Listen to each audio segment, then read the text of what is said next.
Question number 10वां देखते हैं। प्रश्न कह रहा है कि किसी एपी का 17वां पद उसके 10वें पद से 7 अधिक है, तो इसका सार्व अंतर ज्ञात कीजिए। सार्व अंतर यानी डिफरेंस ज्ञात करना है, डी की वैल्यू ज्ञात करनी है। और प्रश्न क्या कह रहा है कि 17वां पद यानी जो 17वां पद है उसके 10वें पद से कितना अधिक है? 7 अधिक है। ठीक है, तो जैसे जैसे दिया है वैसे हम लिख रहे हैं। 17वां पद तो लिख देते हैं ए 17 बराबर करेंगे, और कह रहा है ए 10वां पद तो ए 10। अब ध्यान से सुनिए, प्रश्न कह रहा है कि 17वां जो पद है यानी ये 17वां पद 10वें पद से 7 अधिक है, यानी 10वें पद से 7 अधिक है। तो जब ये 7 अधिक है तो इसके बराबर करने के लिए 7 इसमें प्लस करेंगे तो ये हो जाएगा +7। अब इसी को हल कर देंगे और सार्व अंतर यानी डी की वैल्यू ज्ञात हो जाएगी। चलिए ए 17 को हम क्या लिखते हैं? ए +16d बराबर, इसको लिख सकते हैं ए +16d। ए 10 को क्या लिख सकते हैं? ए +9d और +7। देखिए ए से ख़त्म हो गया, दोनों तरफ प्लस प्लस ए है तो ये 16d और ये 9d को इस साइड में लेके आएंगे तो -9d बराबर 7। 16 में से 9 जाएगा, बोलिए 7 हो जाएगा। 7d बराबर 7, 7 से 7 खत्म, डी का वैल्यू कितना आ गया? 1। तो इस तरह से क्वेश्चन नंबर 10वां लगे। चलिए आज प्रश्नावली 5.2 का क्वेश्चन नंबर 11वां हल करते हैं। प्रश्न कह रहा है कि एक एपी है 3, 15, 27, 39 डॉट डॉट एपी है, चलती चली जा रही है। तो प्रश्न क्या कह रहा है कि इसमें कौन सा पद उसके 54वें पद से 132 अधिक होगा। ध्यान दीजिए, कह रहा है कि एक एपी है, चलती चली जा रही है तो उसमें कोई ऐसा पद आएगा जिसकी जो वैल्यू होगी, उसका जो वैल्यू होगा वो 54वें पद से 132 अधिक होगा। तो ठीक है, जो दिया है हम उसको लिख लेते हैं। ए यानी पहला पद दिया है 3, सार्व अंतर डिफरेंस जो होता है 15 में से 3 घटाएंगे तो हो जाएगा 12, और यन का मान निकालना है। अब यहाँ देखिए जो पद हम निकालेंगे, मैंने पूछ रहा है कि वह कौन सा पद होगा। ठीक है, वह कौन सा पद होगा जिसकी जो वैल्यू होगी, यानी वैल्यू an होती है, जो वैल्यू होगी वो 54वें पद से क्या होगा? 132 अधिक होगा, 132 अधिक होगा। तो इसको हमने गणित की भाषा में लिख लिया है। अब सॉल्व कर देते हैं। फार्मूला है an बराबर a + n - 1 into D. an का वैल्यू क्या दिया गया है?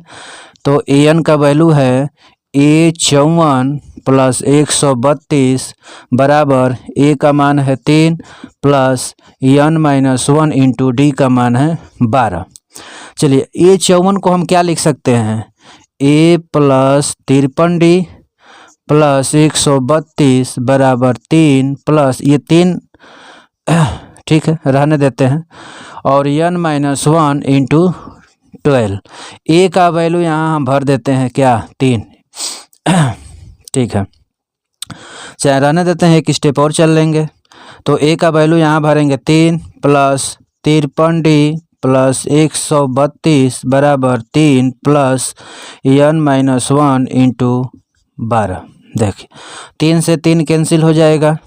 ठीक है, डी का मान यहाँ दिया है क्या? 12 भर देते हैं। तो 53 × 12 + 132 बराबर n - 1 इंटू 12। देखिए 12 × 36 के 6, 3 हासिल, 12 × 25 60 और हो जाएगा 63 + 132 बराबर n - 1 इंटू 12। अब इसको इसमें ऐड कर देते हैं, जोड़ देते हैं। तो 6 में से 2 जुटेगा 8, 3 और 3 6, और 6 और 1 7 बराबर n - 1 इंटू 12। 12 इधर गुणा में इधर भेजेंगे तो बटे में आ जाएगा, तो 768 बटा में 12 बराबर n - 1। अब देखिए इसको भाग कर लेते हैं। 12 × 6 = 72, 4 बचेगा और 8, 12 × 4 = 48, यानी 64 बार में, यानी 64 बराबर n - 1, और वही -1 इस साइड में आएगा तो प्लस हो जाएगा, यानी n की वैल्यू आ गई क्या? 65 यानी 65, यानी वो जो 65वां पद होगा इसकी जो वैल्यू होगी वो 94वें पद से 132 अधिक होगा। तो इस तरह से 11वां प्रश्न कह रहा है कि दो समांतर श्रेणियों का सार्व अंतर समान है। ठीक है, यदि इनके 100वें पदों का अंतर 100 है तो इनके 1000वें पद का अंतर क्या होगा। दो समांतर श्रेणी दिया है यानी दो एपी दिया गया है और दोनों एपी का जो सार्व अंतर है वो समान है। दो समांतर श्रेणियां हैं, दो एपी है और जो दोनों का सर्वांतर है, डिफरेंस है, वो समान दिया गया है। ठीक है, तो मान लेते हैं जो फर्स्ट एपी है, जो फर्स्ट एपी को हम मान लेते हैं कि इसका पहला पद जो है, ध्यान से समझिएगा, इसका जो फर्स्ट टर्म यानी पहला पद है उसको ए मान लेते हैं। ठीक है, तो जो सेकेंड एपी होगा इसका जो पहला पद होगा वो तो इससे अलग होगा। पहला पद क्या होगा, अलग होगा। अलग मतलब इसको ए मान लिए तो मान लेते हैं इसको कैपिटल ए मान लेते हैं। ठीक है, ये दो एपी है। अब इसमें क्या कहा है कि इसका जो सार्व अंतर है वो समान है, यानी इसका जो सार्व अंतर इसका भी डी है, मान लेते हैं कि डी है, और इसका भी जो सार्व अंतर इसको भी मान लेते हैं कि डी है। दोनों समान हो गए, कह रहा है कि समान अंतर है तो समान है।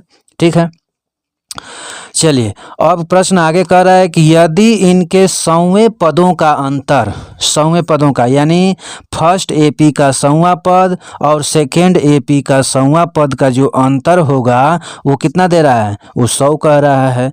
यानी फर्स्ट एपी का 100वां पद में लिखना चाहूँ तो ए 100 लिख सकते हैं, और माइनस का मतलब डिफरेंस, चाहे इसमें से इसको घटा देंगे चाहे इसमें से इसको घटा देंगे जब अंतर कह रहा है तो। ठीक है, तो अच्छा सेकेंड एपी का 100वां पद किस तरह पर लिखेंगे, ए 100, और दोनों एपी का जो 100वां पद होगा जो उसका अंतर है वो कितना है, वो 100 है।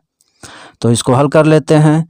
देखिए ए 100 को मैं क्या लिख सकता हूँ, ए प्लस 99D माइनस ए 100 को क्या लिख सकता हूँ, ए प्लस 99D बराबर 100।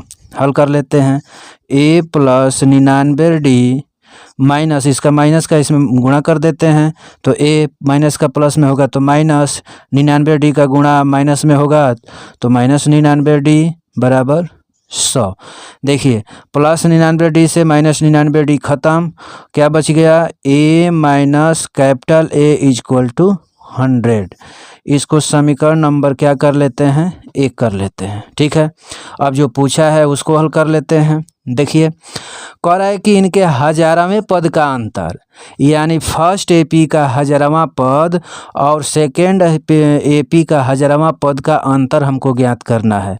तो फर्स्ट एपी का 1000वां पद क्या हो जाएगा, ए 1000। ठीक है, माइनस सेकेंड एपी का 1000वां पद कैपिटल ए 1000। चलिए तो इसका हमको अंतर ज्ञात करना है। चलिए इसको लिखेंगे कैसे, 1000 को हम लिखेंगे A plus 999D minus capital A 1000 को क्या लिखेंगे, कैपिटल ए प्लस 999D। ठीक है, तो ए प्लस 999D माइनस का गुणा कर देते हैं, माइनस ए और माइनस 999D। चलिए इससे ये कैंसिल हो गया तो क्या बच गया, ए माइनस ए। हम देख चुके हैं कि एक स्मॉल ए और माइनस कैपिटल ए का वैल्यू क्या आया था, 100, तो मैं इसके जगह पर क्या लिख सकता हूँ, 100। तो कहने का मतलब ये है कि कह रहा है कि इनके 100वें पद का अंतर 100 है तो 1000वें पद का अंतर क्या आएगा, 1000वें पद का भी अंतर 100 ही आएगा। तो इस तरह से 12वां सवाल हल हो